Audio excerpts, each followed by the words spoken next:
मशवरा देता हूं हुकूमत को और वजीर कानून को मशवरा देता हूं कि ना फिरौन की हुकूमत सारी जिंदगी रही, ना नमरूद रहा, ना जाज बिन यूसुफ रहा, ना यजीद रहा। और यार दरबारी बन के हुक्मरानों की चापलूसी करते करते तुम यहां तक आ गए हो कि अब नबी पाक की इज्जत को हाथ डालना शुरू कर दिया है।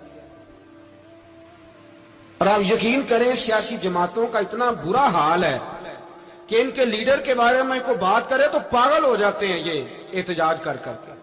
और उसने डायरेक्ट कह दिया कि खत्म नबूवत का मसला ही कोई नहीं, जो दीन की बुनियाद है, किसी को परवाह नहीं। मुझे तो उन लोगों की फिक्र हो रही है जिन लोगों ने इन्हें वोट दिए हैं, वो अल्लाह को क्या जवाब देंगे। और ये अल्लाह माशाल्लाह सारी सियासी जमातें इस तरह की। और मेरा वजीर कानून साहब को भी मशवरा है कि जिंदगी बड़ी थोड़ी है, बड़ी थोड़ी। अल्लाह सबको माफ करता है, अपने रसूल के गद्दारों को माफ नहीं करता। और यहां तुम्हारी गाड़ियों पे झंडे लगे हुए हैं, वहां भी तुम्हारे झंडे लगेंगे, पर इसलिए लगेंगे कि ये गद्दार है नामूसे रिसालत के। ये झंडे लगेंगे। शर्म करो और डर जाओ, बस कर दो। तुम्हारे मुंह में अब दांत पूरे नहीं रहे। कोई शुगर का मरीज है तो कोई ब्लड प्रेशर का, तो कोई हार्ट का, तो कोई कैंसर का। शर्म करो और अपनी कब्र की भी थोड़ी सी फिक्र करो। बताओ पाकिस्तान के कितने सदर गुजरे, वजीर आजम गुजरे, तो उनकी कब्रें कहां हैं? कोई जाता है उनकी कब्रों पे? किसी को खबर है? क्यों अपने लिए जहन्नम इकट्ठी करते? सारा कुछ दुनियादारी रह गई है, सारा कुछ सिर्फ यही रह गया। हजरत अबू बकर सरदार थे, हजरत उमर सरदार थे कबीले, हजरत उस्मान सरदार थे। उन्होंने सरदारियों को ठोकर मार के रसूलुल्लाह के कदमों में बैठना पसंद किया। सरदारियां छोड़ के गुलाम बन गए। तुम सरदारियां बचाने के लिए रसूलुल्लाह की गद्दारी करते हो, शर्म नहीं आती? और काम शिकवा है मुझे इन लोगों से जो मौलवी तो कह देते हैं तू सियासत न कर, और किसी सियासतदान को मना नहीं करते कि जब तुझे सूरत फातिहा भी नहीं आती तो तुझे किसने इजाजत दिया इतनी बड़ी बात। और मैंने पिछले से पिछले जुम्मे भी कहा था, फिर कहता हूं और ऑन दी रिकॉर्ड कहता हूं, मरज़ई कल भी काफिर थे, आज भी काफिर और कयामत तक। और जो उनके कुफर में शक करे वो भी, और पक्का बेईमान है, काफिर है। वो वजीर कानून हो या सुबाई हो या विफाकी हो, मन शक्का फी कुफर ही फकत कफर। जो मरज़ई के कुफर में शक करे वो भी काफिर है। हमारे रसूल आखिरी रसूल है। हम किसी को ये इजाजत नहीं देंगे कि वो खत्म नबूवत में रखड़ा डालने की कोशिश करे। हम किसी को ये इजाजत है। और तुमने कौम को लूटा, लूटते रहो, अब ईमान पे डाके तो ना डालो। तुम्हें दौलत लूट के पेट नहीं भरा, अब ईमान लूटना शुरू कर लिया। तुम्हारा फैक्ट्रियां लूटकर, कौमी खजाना लूटकर पेट नहीं भरा। भाई मानो अब दीन बेचकर अपनी हुकूमतें पक्की करोगे। और वो लोग भी तैयार हो जाएं जो इन बेईमानों को मुंतखब करते हैं, उनसे भी सवाल करेगा खत्म नबूवत का मौजू कयामत के दिन। ये तुम बताओ, इनको सपोर्ट करते थे जो रसूलुल्लाह सल्लल्लाहु अलैहि वसल्लम के बाद भी किसी नबी को नबी मानना दुरुस्त जानते थे। शर्म आनी चाहिए, ख्याल होना चाहिए। और मैंने कहा कि हमारा दिल नहीं चाहता, आप यकीन करें, हमें शौक है जुलूस निकालने का, तुम्हारे खिलाफ बातें करने का। तुमने रोज थर्मामीटर निकाला होता है, चेक करते हो कि ईमान कितना है कितना नहीं है। ये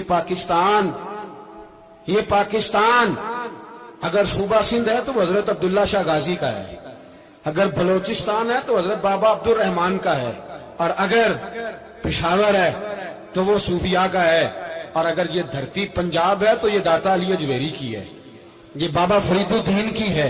इसमें किसी गद्दार को कब्जा करने की इजाजत बिल्कुल नहीं मिलेगी। और हम वो लोग भी नहीं जो चुप करके अंदर सोते रहे, कौम जो करती है करती रहे, हमें परवाह नहीं। ना, ऐसी कोई बात नहीं।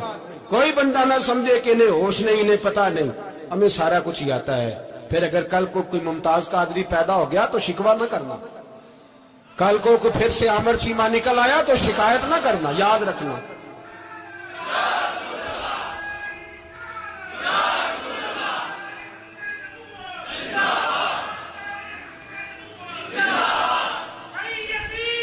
तो मेरे भाई खोल के बोलो, या नबी रसूल के बोलो।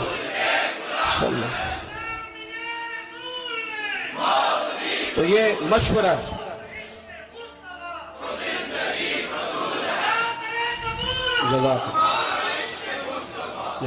تو یہ تمہیں مشورہ ہے.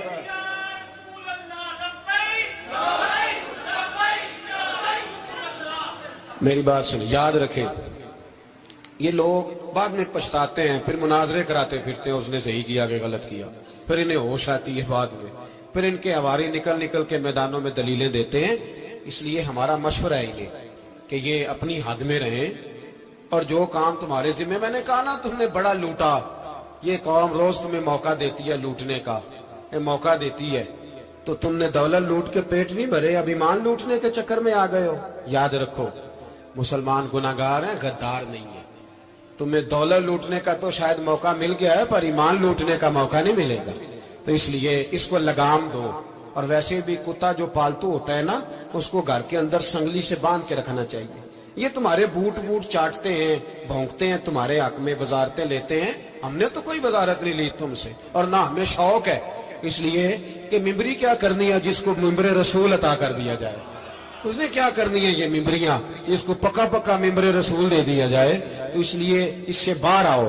میں نے کہا بڑے بڑے نمرود، فرعون، قارون دفن ہے، تمہارا بھی نام تک نہیں ہوگا، بالکل نام نہیں ہوگا. اس لیے ہمارا مشورہ، اور آپ لوگ بھی آئیں نا یہ اگلے سال، تو ان کو کھڑا کر کے پوچھ لینا اسلامی جمہوریہ پاکستان کا تم نے MPM میں نے بننا ہے، پہلا کلمہ ہی صحیح سنا دو.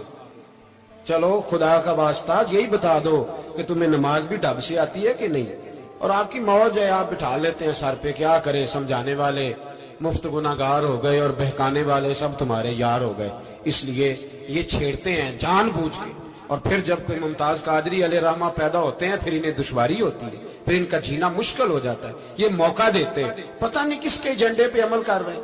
میرا سوال یہ ہے، میں نے پچھلے جمعے پھر میرا سوال ہے کہ میں پوچھتا ہوں اس آدمی کو ضرورت کیا ہے ختم نبوت پر بات کرنے، جب امت مسلمہ کے متفق کا فیصلہ ہے کہ مرزائی کافر، اسمبلی نے بل پاس کر دیا کہ مرزائی، ان کو اقلیت قرار دے دیا، اور جب سے وہ اقلیت بنے نہ ہم نے ان کی عبادت گاہ جلائی، نہ ہم نے ان کو قبروں سے نکالا، نہ ہم نے، بس ٹھیک ہے جیسے عیسائی رہتے ہیں، یہودی سے کس ملک میں رہتے ہیں وہ بھی رہے، اقلیت بن کرے کوئی اعتراض، پر تم انہیں کھینچ کے کیوں قریب کرتے ہو؟ تمہارا کیا جرانہ ہے ان کے ساتھ؟ بتاؤ تو صحیح. ان لوگوں سے ان کو چاہیے اپنے منہ میں لگام ڈالیں، اور اگر نہیں ڈالیں گے پھر انشاءاللہ ڈالی جائے گی، اور بڑی تگڑی ڈلے گی، اور پھر ایسی ڈلے گی.